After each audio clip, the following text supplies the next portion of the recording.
C'est une première nationale qui s'est déroulée aujourd'hui à Reims, l'installation des premiers murs imprimés en 3D pour la construction de 5 maisons.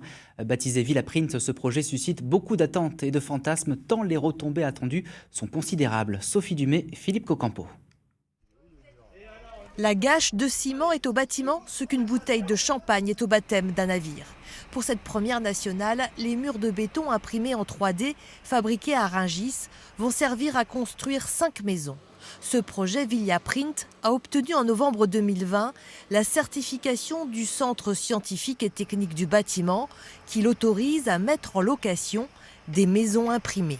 Sur le plan technique, on va dire que ce sont des murs qui utilisent très peu de béton, puisqu'on économise jusqu'à 50%, même 60% de béton, mais qui ont une très très forte résistance. Ce sont des bétons haute performance avec lesquels on travaille. Ce sont des éléments qui sont imprimés en usine. Ça veut dire que le chantier n'est qu'un lieu d'assemblage.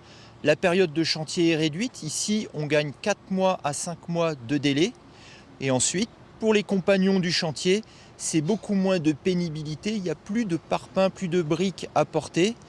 Les tâches sont beaucoup plus industrialisées.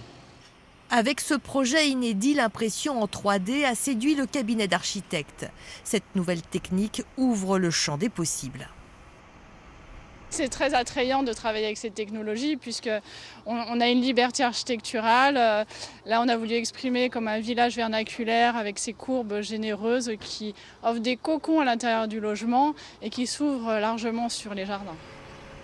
20% plus cher que le bâti traditionnel, les coûts de construction sont appelés à se réduire au fur et à mesure que se développera l'impression 3D jusqu'à devenir plus attractif.